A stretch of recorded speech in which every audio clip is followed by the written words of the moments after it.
1258 days, and today is the 1259th day of continuous webinar. As you all know that we have 3 sessions in a row, that is 7 to 8 p.m. We have our Hindi session, and from 8 to 9 we have our international session in English, and 9 to 10 we have a local language session in Malayalam. And we are very happy to have one of the best presenter tonight. One is that is Dr.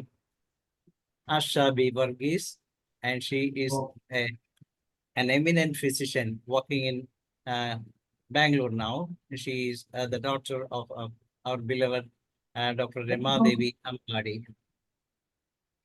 And some sound is coming from somewhere. Please wait. Let me mute out.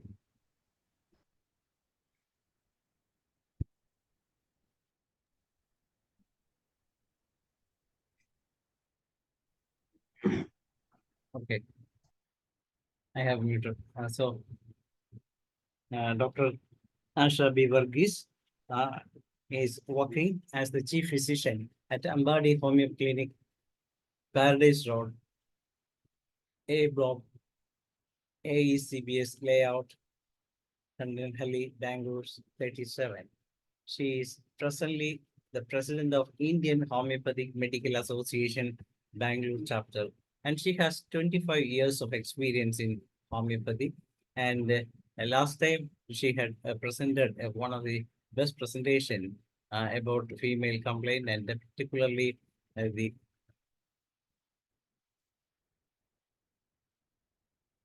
that also one of the best presentation. And today she will be presenting about adenomyosis and its homeopathic management.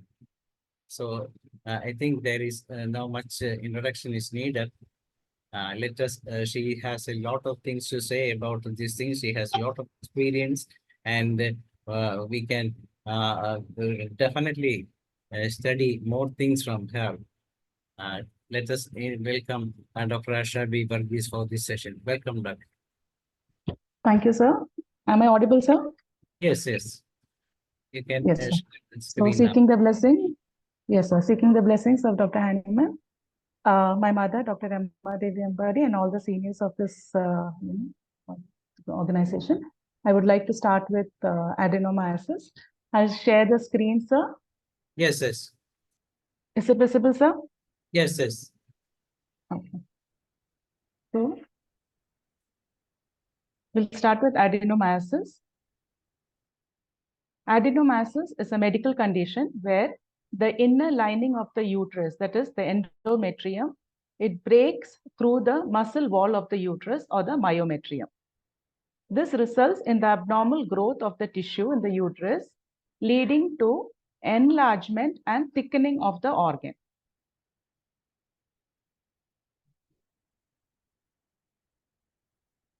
This is the picture of a normal uterus, the muscle layer and the endometrial layer. Here, there is a picture of adenomyosis where there is endometrial tissues inside the muscular layer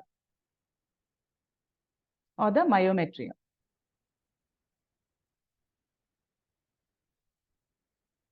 The exact cause of adenomyosis is not fully understood, but it is believed to involve a combination of genetic, hormonal, and environmental factors. Before we start with the adenomyosis, we have to understand about the endometrial cells, the characteristics.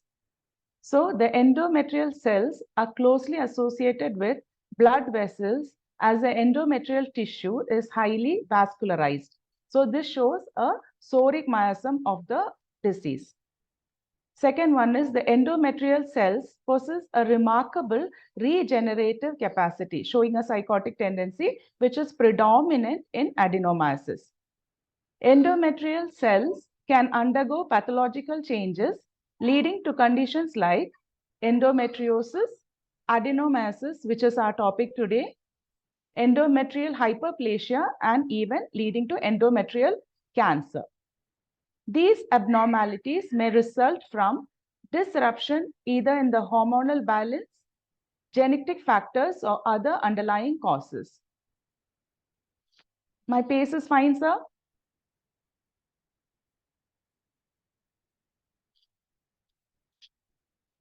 Am I audible, sir?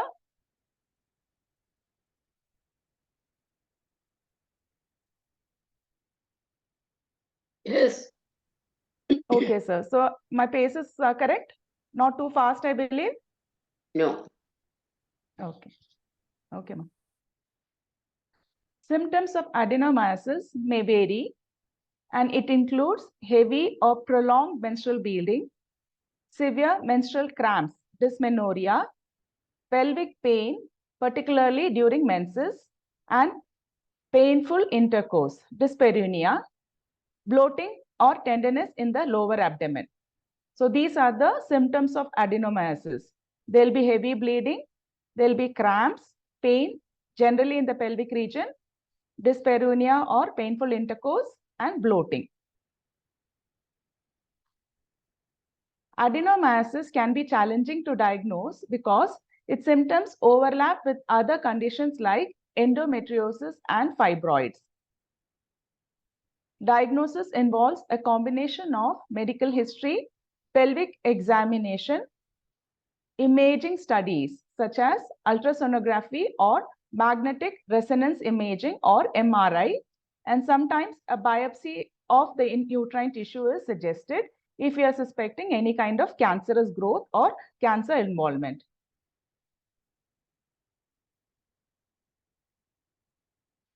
Medical history, we need to take the symptoms, the menstrual history, other relevant medical conditions of the past, if they are on any medications, etc., nature, severity, and duration of the symptoms, as well as any factors that worsen them.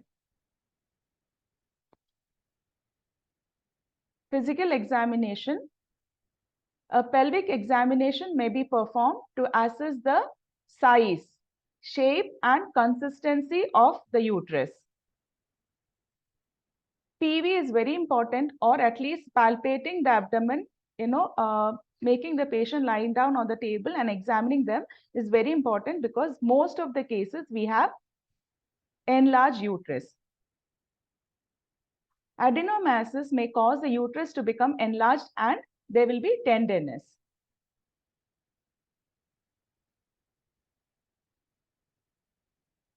Ultrasonography, transvaginal ultrasound, is often the initial imaging test used to evaluate the uterus for signs of adenomyosis. This imaging technique can detect abnormalities in the uterine wall like thickening or irregularities. Sometimes, if ultrasonography does not give us a good picture, then MRI or magnetic resonance imaging is recommended. MRI can provide more detailed image of the uterus and is particularly useful for confirming a suspected case of adenomyosis. Now we'll have to understand the difference between adenomyosis and endometriosis. The difference between adenomyosis and endometriosis lies in the location of the abnormal tissue growth and the specific symptoms they cause. So this is endometriosis and this is adenomyosis.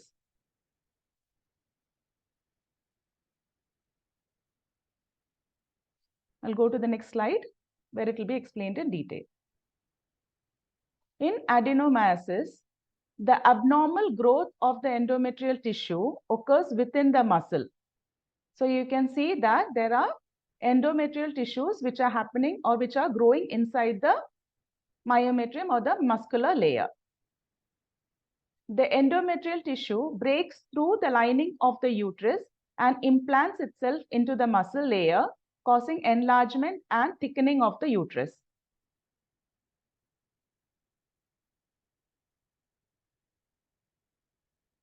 While in endometriosis, it involves the presence of endometrial-like tissue outside the uterus. You can see all the growth of the endometrial tissues on the ovaries, on the fallopian tubes, on the uterus itself, outside lining. And sometimes this tissue can develop on the ovary, fallopian tube, outer surface of the uterus, pelvic peritoneum, and other organs within the pelvis. It can also rarely occur in distant location outside the pelvis, occasionally seen in rectum or urinary.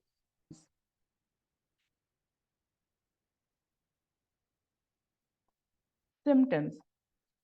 Symptoms of adenomyosis: heavy or prolonged menstrual bleeding, severe menstrual cramps or dysmenorrhea, pelvic pain and bloating, pain and discomfort often concentrated in the lower abdomen and worsens during menstruation.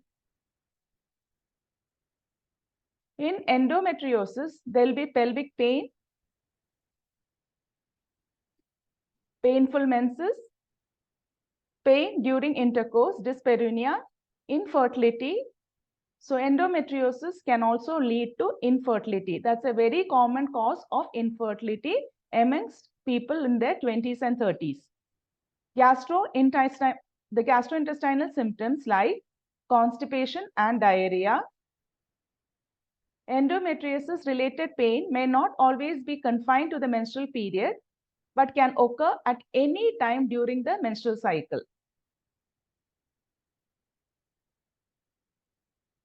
While both adenomyosis and endometriosis involve abnormal growth of the endometrial-like tissues, they differ in the location of tissue growth.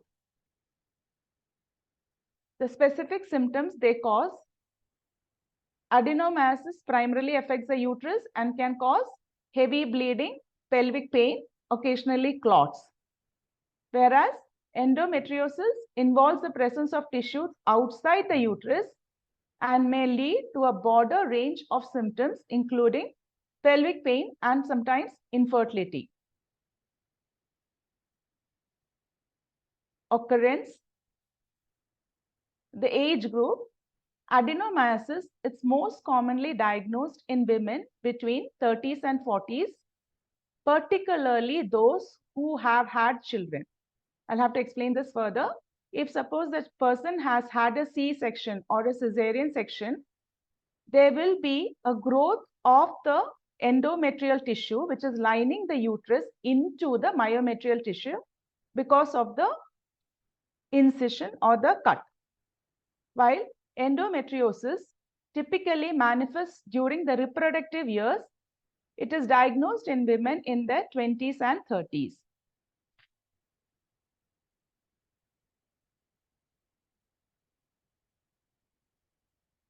Sometimes adenomyosis and endometriosis can be diagnosed in younger women, much below 20, if there is a family history of these conditions.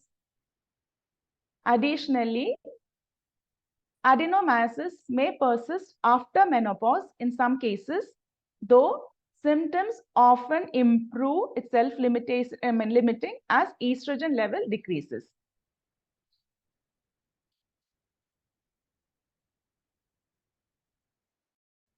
Here, I'll just tell you a case of adenomyosis, which had come to my clinic. It was in an initial phase. One Mrs. S, age 47, pain in the abdomen, bleeding profuse during menses, but she had come with a ultrasonography of adenomyosis. I'm extremely sorry.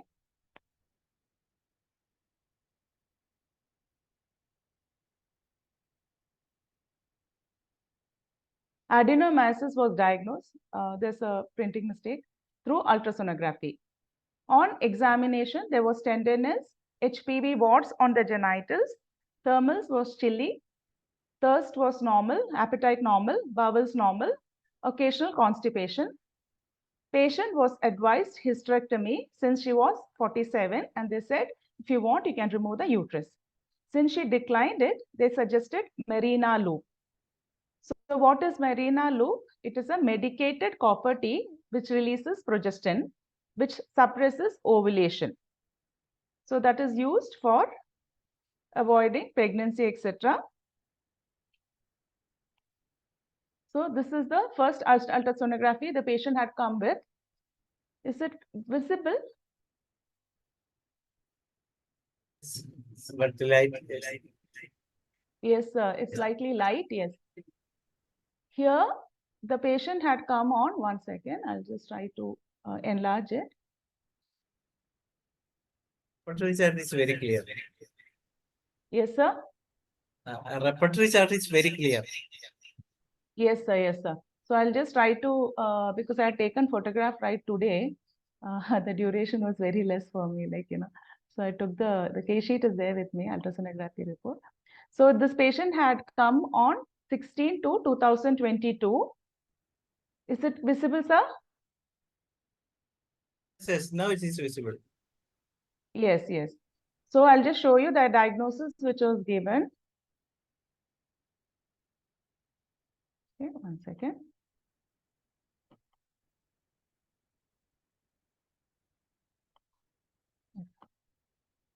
Okay, so this was the diagnosis: mild diffuse intraheterogeneous echo texture of uterus, likely adenomyosis changes. Okay, so this was the initial stage. So she went to the gynecologist, and that's when she was advised to go for ultrasonography, hysterectomy, or go for Marina if she does not want to go for hysterectomy. Okay, so the case was taken.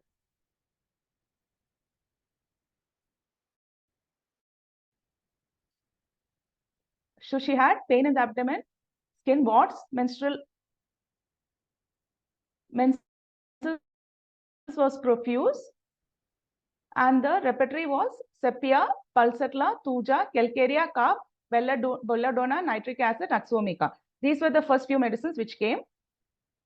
The first prescription was calcarea carb, 1 m, 2 doses. I'll tell you why I had given that. So usually my medicine of choice, like, I get very good, results with adenomyosis and endometriosis. I have some favorite medicines also, I should admit. So calcarea carb I generally give when there is too much of bleeding.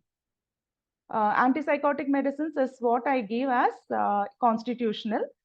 So calcarea carb 1 m was given 2 doses because the bleeding was more, and it was, I repertorize the case, and these were the first few medicines that came up. Pulsatilla, I generally don't give much until the symptoms are like, where the person is very sensitive, or, again, there is a chance of increased bleeding with Pulsatilla I have seen in my practice. So I have given calcarea carb 1 m, 2 doses, 17th and 18th, followed by ferrum for 6x, 4 pills 4 times a day. I give ferrum for 6x for adenomyosis as a anti-inflammatory medication kind of. So it will help with anemia. Another thing that can happen with adenomyosis is because of the increased bleeding that can lead to anemia.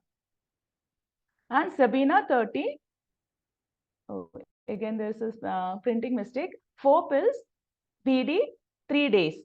That is, or 3 to 4 days or 5 days, depending on the number of days.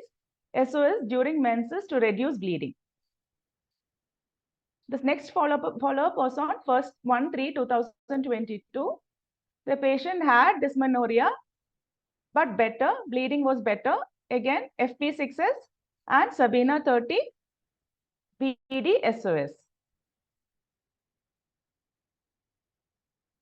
My pace is okay, sir?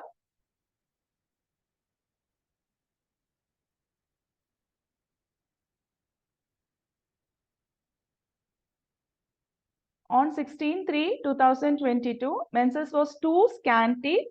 It lasted only for 1.5 days. So calcarea carb, generally I do not repeat too often. 1 or 2 doses, once the action is over, I don't generally repeat it. So now I have given her Thuja 200, not 1 m, 200, 2 doses, followed by ferrum for 6x, 4 pills 4 times, Sabina 30 SOS. Again, 1/4/2022, Thuja 200, 2 doses, FP6x, 4 pills 4 times. Flow still lesser than earlier days, but it was slightly better. 15/4/2022 she came. She said it is much better. she wanted medicine for 1 month. So generally, I'll ask them to go for ultrasonography every 3 months once. If there is like adenomyosis or endometriosis, to see how bad the situation is, or if the growth is more, or what are the changes, especially the uterine thickness we need to monitor. So last Tuja 1 1 dose was given, followed by Ferramphos 6x 4 times. Sorry sir, this is printing mistake of Tuja 200, it is 2 doses. This was the next scan. It was on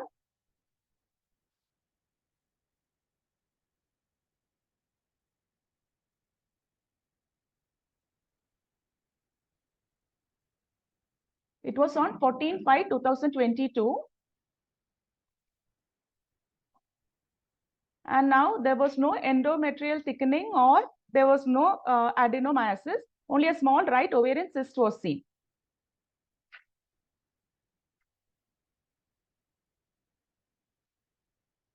Now we'll get into the remedies.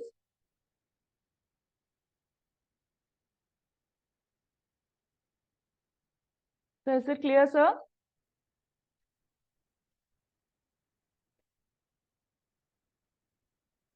Yes, clear. Clear, okay. So you can see there was only a small right ovarian cyst. The uterine size also had reduced in this. Measuring 6 millimeter. Earlier it was around 8 millimeter. Now it is 6 millimeter.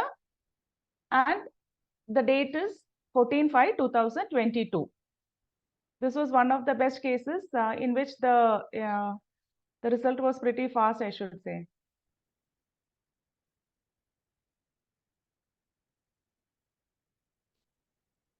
Now we'll get into the remedies.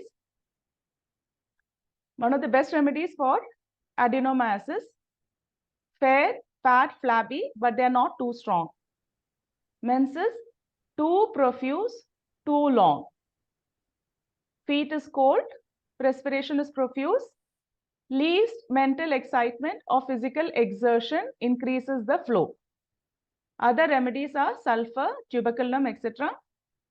Aggravation, full moon. Easy displacement of uterus, milky leukorrhea like sepia, sterility with copious menses, uterine fibroid or polyp, and in calcarea carp, adenomyosis after childbirth. This is one of the best medicines.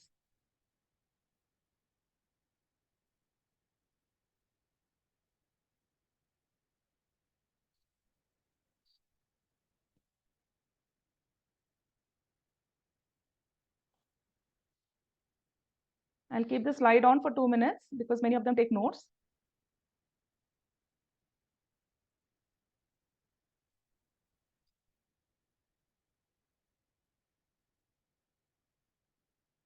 Yes. Okay, sir. Next one is Tuja. Now see, what happens is sometimes we have lots of cases coming up and we can't get too much of half an hour of case, or 1 hour of case, etc. So like what happens is, generally for me, calcarea carp, Tuja, these are some of the best medicines which has given me result. So how I see the fair, fat, flabby constitution, not everybody need to fit into that specific criteria of fair, flat, and flabby, etc. Or like Tuja, dark and short, and no, you don't have to fit into that, because there is no clean miasms which are found nowadays. It's always mixed miasms. So what happens is, when menses is too early and too short, I prefer giving Tuja. Or even while during the course of treatment, if there is profuse menses and if it reduces, I generally tend to switch on to Tuja or any other antipsychotic medication so that it does not recur. And it was in 2022, this case was 2022. So even till now, like, the patient, like, she does her annual checkups, etc. She is still pretty healthy and no other issues she's complained of. So Tuja, menses is too early, too short. Vagina is sensitive, prevents coition. Left ovarian pain, aggravation, menses. There are many medicines with left ovarian pain during menses. Cervical erosion, warts, feeling of low self-esteem or worthlessness. This is something which has been seen in today's society. Most of the women feel they're not worthy, or there is a lack of self-esteem. I had a case yesterday of a chartered accountant. She came and she was like, I haven't done anything worthy in my life. The feeling of self-worth is, or self-esteem is pretty low in people if they feel that they haven't achieved anything in life. Probably in comparison to many people, they would have done much better, but still that feeling of self-esteem is low in certain people. For that, Tuja is one of the good medicines.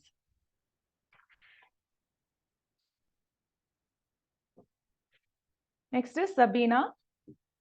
Sabina 30 is generally what I prescribe during menses, profuse menses. Bright red blood. See, I don't have time for too many medications, so I have combined few medicines together so that you can compare it. Bright red blood, that is Sabina and millefolium. Discharge of blood between periods, either spotting or there will be blood between periods. Sabina with ferrum for 6-6 gives very good results. Pain from sacrum to pubis. Pain below upward, shooting up the vagina and thighs. This is a very common complaint which is heard in women. The pain shoots to the vagina and to the thighs, etc. Clotted blood, aggravation, least exertion. That is seen in calcarea carb as well. Now, the predominant feature of Sabina is infection of uterus, especially after abortion. Mentally, for Sabina, music is intolerable. It does not soothe her, it irritates her.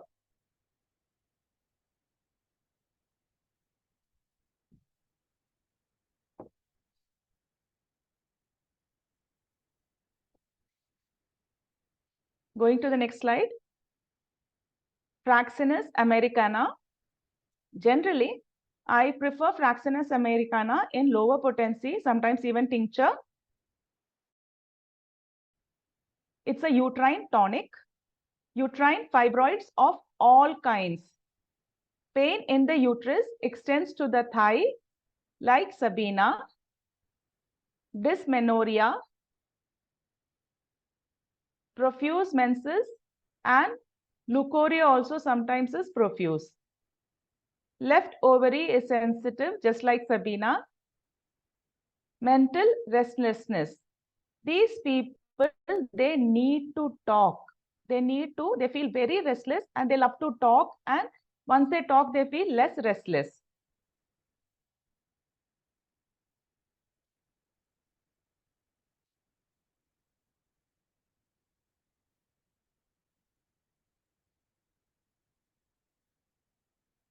Going to the next slide.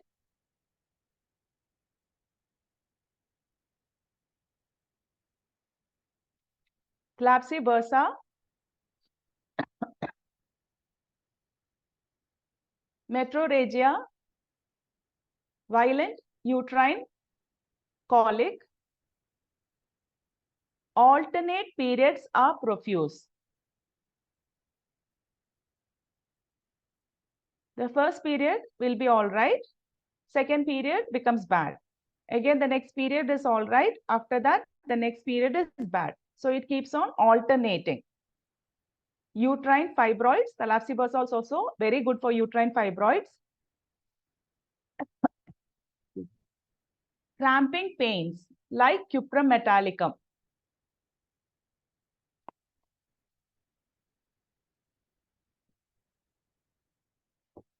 Violent colic, McFoss and Colo. There are clots during menses. Leukorrhea stains.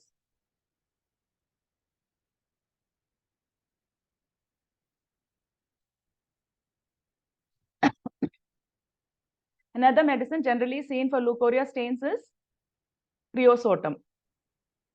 And sometimes even nitric acid has corrosive leukorrhea.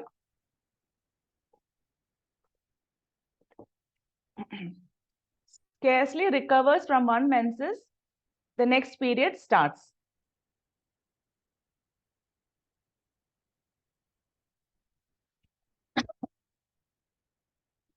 Pain in the lower abdomen, aggravation on waking up in the morning. Another one predominant feature of thalassemia bursa is they love buttermilk.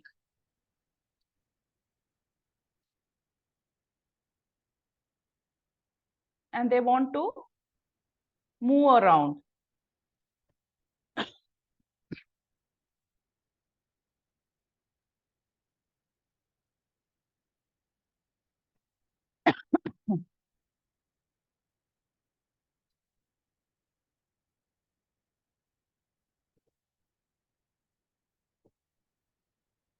Eustilago, climatic complaints or complaints during menopause.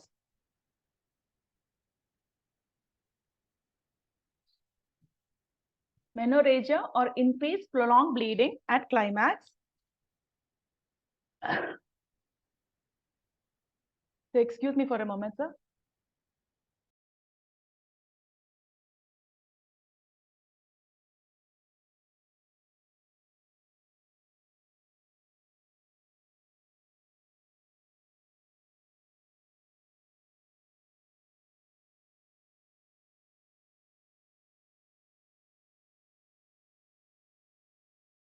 Sorry.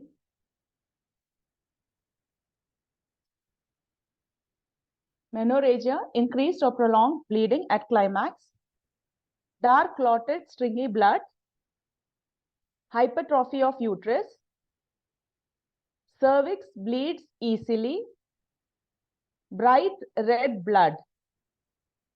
Other medicine is millefolium and dark blood. Both are seen in eustilago, which is hamamelis. Xanthosylum, fraxinium. In this, menses is too early and painful.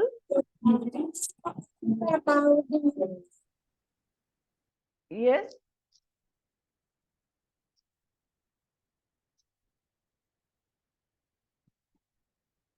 Is there anything? Hello? Sir, is there anything? Clear. Clear, okay. Xanthosylum, fraxinium. Menses is too early and painful. Ovarian neuralgia of the left side. Pain in the loin. Loin region, it is a old way of calling it, the region below the rib cage to just above the pelvis. Pain lower abdomen. Pain extending down thighs. This is generally a very common symptom for many women during dysmenorrhea or painful menses. In xanthosylum, it has neuralgic dysmenorrhea. Neuralgic headaches. Menses is black and thick.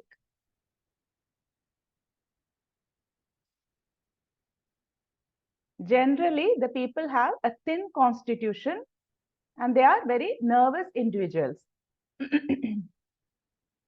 So you have this neuralgic headache. So you can imagine they feel better by vomiting. But they have aggravation sleeping, but amelioration just lying down. And there is a predominant feature again of xanthosylum or dreams of lying.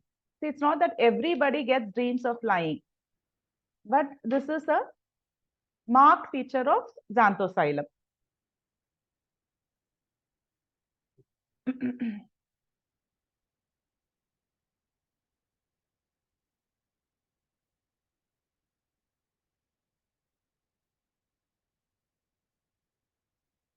Next one is, there is one more topic which we need to cover with of the endometrial cell, that is called a chocolate cyst.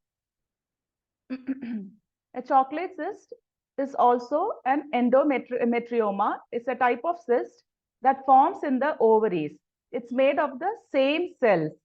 It gets its name from its brown chocolate-like appearance due to old blood that accumulates within it. So adenomyosis, chocolate cyst, endometriosis, these are all coming under the endometrial cell abnormalities. Chocolate cysts are a characteristic feature of endometriosis, a condition where tissue similar to the lining of the uterus grows outside the uterus, often causing pain and infertility. So this is how a endometriosis, the chocolate cyst looks like a sac full of chocolate colored fluid. Okay. Other medicines generally used for adenomyosis, folliculum 30, oophorinum 30 or overinum 30. Sometimes if the patient has thyroid issues, thyroidinum can be used.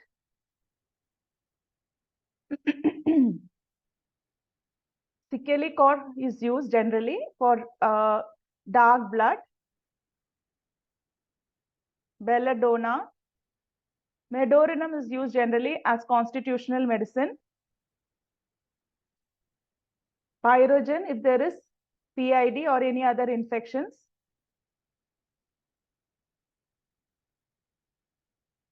Occasionally Auramur nat is used.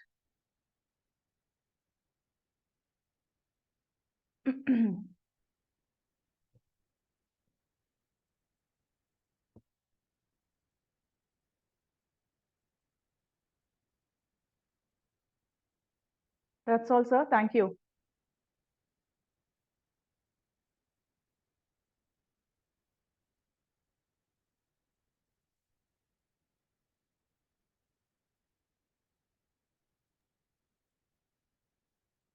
Yes.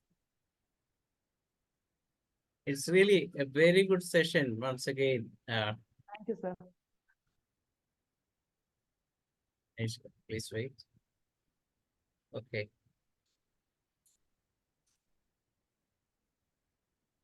So if there are any doubts? Let us, 1 minute, 1 minute. Yes, sir. Yes. Okay. It is the time for discussion, and those who want to participate in discussion, may please raise your hand so that we can allow you to speak this time. And you So can. adenomyosis per se is a small topic, so there's not much to talk in that.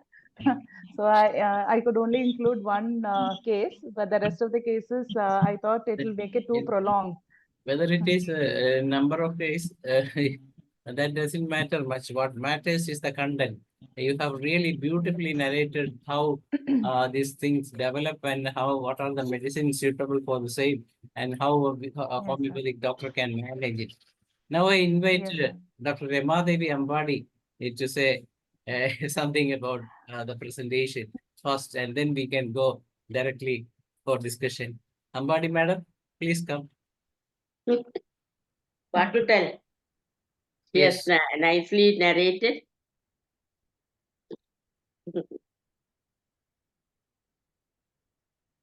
What to tell? Feel proud. That's all the blessings. You can share one of your case, because this case is Thank you, really ma'am. very good case. The case presented here is really very good. And then now Dr. Ahmad Hassan from Saudi Arabia want to have a chat. Sir, please, please, you can speak now.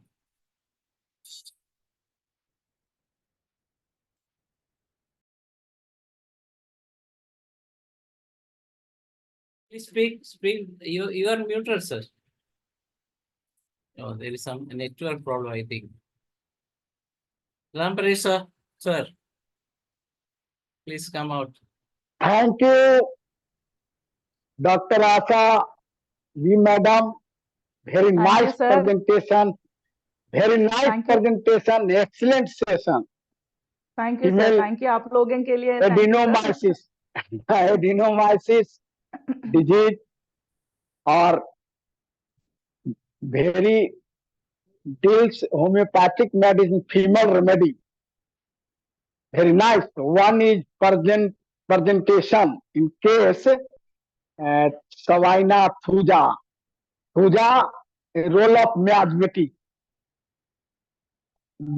Miasmatic, sir. extra good organ.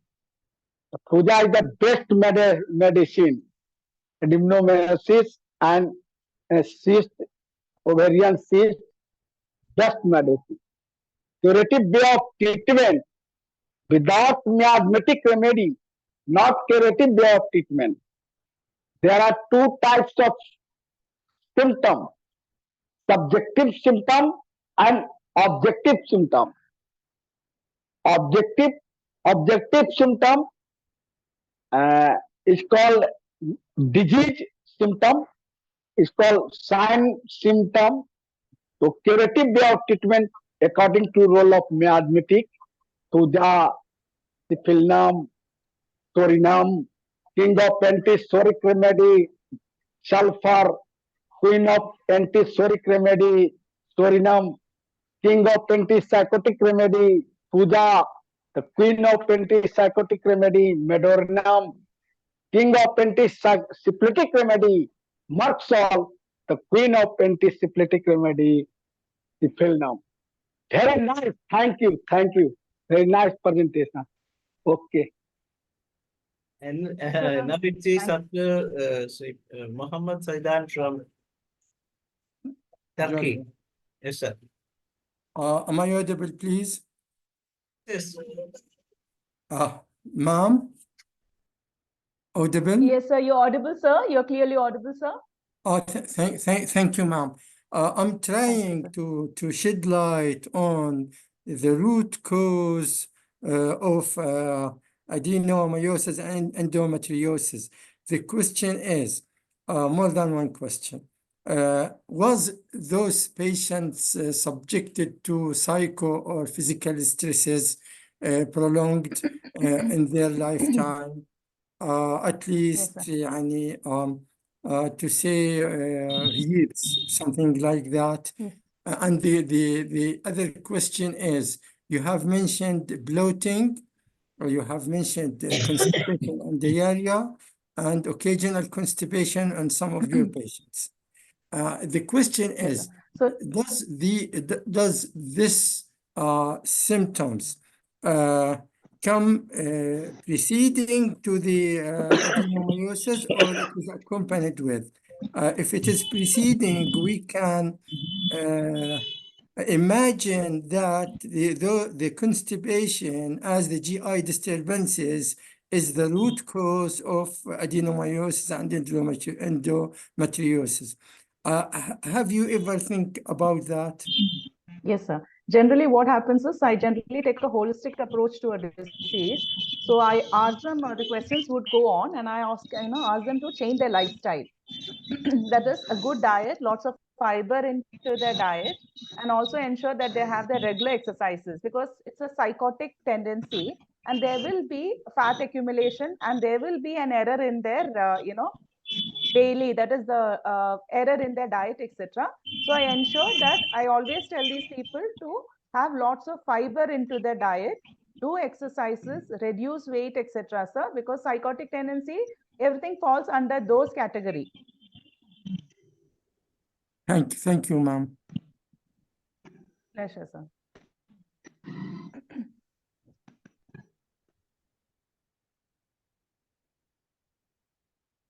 Muhammad Hassan. Yes, thank you, madam. Very nice presentation and always great blessing to your family. And really, it was a very good differentiation of pathophysiological to understand to all of. May Almighty bless you. Thank you very much. Yes, sir. And now I invite Dr. Shamda Chandran, another legend in the field of infertility. Yeah. Dr. Hello, can you hear? Yes, ma'am, I can hear. Why, ma'am? It's a Let nice it be presentation. official, auntie, like, so thank you very much. It was nice presentation. Come again, Molo. And I will. Thank you. I couldn't hear completely. I joined little late, so then I thought I can get it from the YouTube now. So I want to write. Yes, We myself and Rama need these medicines. How it work and all. I will write it down from the YouTube. Thank you so much. Come again. It was nice presentation. Thank you, thank you, Okay. auntie. Thank you. Okay. Thank you. Okay. Definitely we will upload the same tomorrow itself. Almost all videos are uploading every Okay. from the very next day itself. So Thank you, Dr. Ganesh. Thank you. Okay. Yes, Muhammad Hussain, sir. Yeah, Ahmad, am I audible, please? Yes, sir. Yes, sir. You're audible. Thank you. I have a broad question. I'm interested in homeopathy, but I'm not a homeopath, and Fine, sir. I'm not a doctor. I would like to see a presentation on mode of action of homeopathic treatment. Because Okay. in other types of medicine, they show that such a drug acts on such and such, and gives the result such and such. But I did not listen to any presentation during through IFPH mentioning that. And this is one this is the first question, and the other question is I don't see that homeopathy is relying on laboratory results. It is seldom doing that. We do, sir, because yes, sir. See, the thing is, there are nanoparticles in these medications, by which probably what you are wanting is a physiological action of the drugs, like, which it has to be in a physiological dose, sir. So what happens is, since these are in the nanoparticle method, you probably can't see the the desired effects, like, so and so medication chemical has been injected or probably taken, and that has caused this many changes within a period of this time. So that those changes might not be possibly visible. Like, the spectrum again is going to be a sudden betterment followed by a sudden decrease, because it is a chemical which has been introduced into the system. But that is the beauty of homeopathy, sir. So here what happens is, the action is very slow. Probably it takes a little while. I can't say it is slow, but it certainly takes a while. The graph goes up, and then the patient recovers, but that recovery is permanent, sir. But ma'am, I have another comment also. Yes, concerning nanoparticles. We all know that there is many publications indicates that nanoparticles have a high toxicity in the tissue. Depends on the size, and depends on the size of the particle. Are we facing that in homeopathy? Are they nanoparticles? Because so the nanoparticles what have has been toxicity. introduced? Yes, sir. The nanoparticles has been introduced in the minimal dose, sir. Yes. Minimal dose for a short duration of time. And these are not toxic agents, sir. So many of them, only few of them are, like arsenic, and probably few other remedies which you people must have heard of, must be like, there are very few of them which fall in that category of toxins. The rest of them are herbs, like sanguinaria, that is turmeric, what you consume on a regular basis. So these, even if taken for a prolonged time, is not going to, it is not going to cause any kind of damage to anybody, sir. Thank you, ma'am. Thank you. Thank you, Dr. Danish. If anybody want to have a chat or have a doubt, you can go directly. You can unmute yourself and speak to Dr. Asha. There was a question in the chat box. Please go through that. There's a question. I shall read it. I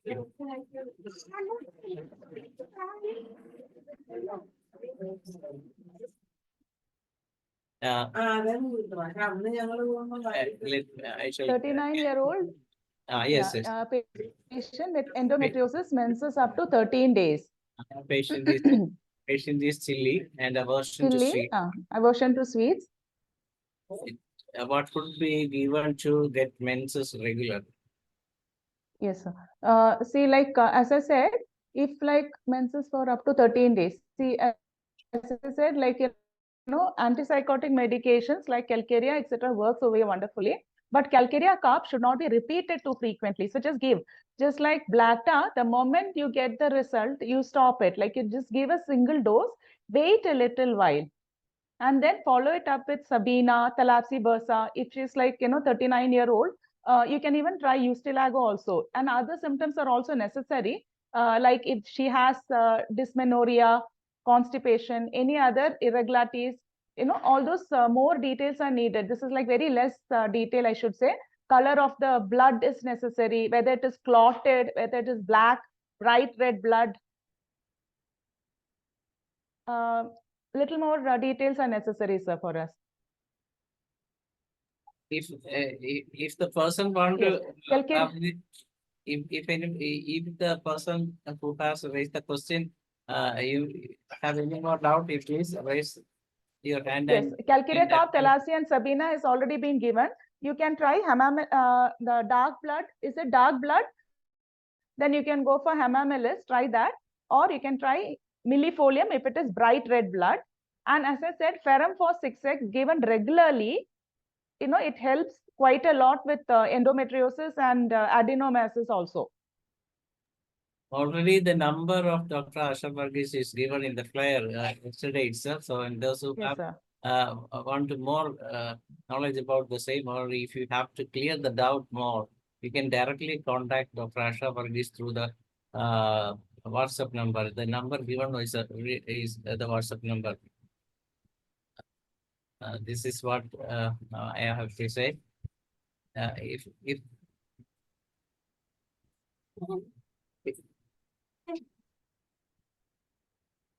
If anybody have any doubt, please raise your hand.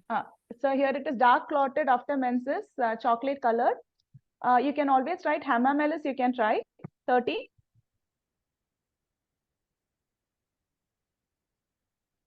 Most people have the doubt whether to begin with the constitutional remedy or then how the tinges to be given like that. That is the basic difference, and whether they need to give any intercurrent remedy in between like that. So the thing is, like, either you can, yes, there are people, see, there are many kinds of practitioners, I have already told you. When I say lower potency, it can either be given in 30 or Q, depending on how you practice. See, I have used tinctures and I use it like, because I feel that is, that gives you a short duration, immediate relief. So that sometimes, our patients should not end up going and taking pause or some other medication. And also ensure that these patients do not eat food which is like chocolates and food which is hot padartha, what they call, like, the hot kind of food. Chocolates, too much of sugar into the diet has to be reduced immediately. The HbA1c should be tested if like they're not showing good results, and ask them to be on a very controlled diet. Diet I give very much importance nowadays, because even hypertension has been associated with insulin, overload, etc. Like, that link is also started. They've started finding that out, because people who have stopped salt in spite of reducing salt, their sugar, so the BP is not reducing. So even that has been associated with the sugar intake. So I give lots of importance to sugar, that is saturated, that is the refined sugars, and go for jaggery or any other forms of sugar. And ask them to reduce food which is like too much of heat food, like spices, too much of spices, drink lots of water, take probiotics, which is another good thing for a person, women especially. Probiotics like kefir, etc. Curd is also good. These are things which will help them plenty. Kefir, I think many people do not know about it. It is a kind of, it looks like curd, but it has more probiotics in it than curd itself. So you can even try to ask them to take that on a regular basis. Those are natural probiotics. Anything else, sir? Yes. What's the role of exercise in this adenomyosis. Exercise initially, yes, sir. Exercise initially when they're having increased bleeding, etc. I do not recommend. I ask them to drink lots of water and take rest. But as like eventually, I ask them to be on a good routine of exercises, etc. Reducing weight is necessary for them, and being fit is very important. So frankly, like most of these, diseases nowadays is been associated to I should say sedentary lifestyles.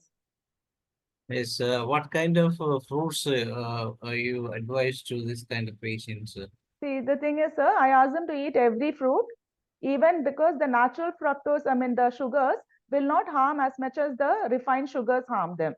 Even carbs. So generally what I tell them is take your fibers in forms of fruits, vegetables before each meal, followed by proteins and then your carbs, because these carbs can get converted into sugar easily. While the natural sugars, etc., has fibers, lots of fiber in it, it does not harm you so much. Yes, very good presentation and very good explanation and very good answering, and all those things are Thank you, very sir. good because you have given 100% to this session. That's the beauty of our session. Thank you And, very much, sir. And so Ganesh sir, thank you for the opportunity you keep giving us. definitely we need some more presentation. You can come up with some other sessions also, because these diseases of women are very important for homeopathic doctors. Yes, sir. Even Yes, sir. and not Yes, sir. only for the lady doctors, but most of the gents also get this kind of diseases. And we Yes, are also getting a lot of infertility cases. And what's the role of this what is the role of this adenomyosis in Yes, sir. infertility? Yes, sir. Adenomyosis, as I told you earlier, it gets into the myometrial layer and there will be increased bleeding. Right? So adenomyosis, that way it will affect infertility. But endometriosis, what happens is these cells go and clog up all the fallopian tubes, etc., which leads to blockages also. Yes. Yes, sir. So best of my knowledge, I have told, sir, and I think big That's enough. words are there. Now I invite Dr. Ahmed Hassan to say vote of thanks to this session. Dr. Ahmed Hassan, are you there? Please, no. I think there is a network problem. So I invite once again Dr. Ram Perez to say vote of thanks. He is a veteran in homeopathic field. He used to attend our session daily, both in Hindi as well as in English. Dr. ASHA, Thank you, madam. Aka madam. Nice presentation, excellent session. Thank you, behalf of IFPH. Very thanks. Again, presentation. Thank you, sir. Thank you all, sir. Thank you. Very nice. Tomorrow we will have a session from Dr. C.N. Manoj, who is the PhD holder and is a waste management consultant, and will be presenting a subject, summer and its impact on nature. That's also very good, because we as homeopaths are dealing this summer with our wonderful remedies, and we can manage almost all cases with these remedies. Then what are the things not to do? What are the things to be done? Please, Dr. Asha, please wait. And with that, we come to the end of the day 1259. We are very happy to say thank to Dr. Asha Varghese, as well as those who participated in the discussion, as well as those who attended the session. Hope all of you will be there with us tomorrow at the same time. It is over to Dr. Maria Major to moderate the Malayalam session. Thank you all. Thank you all.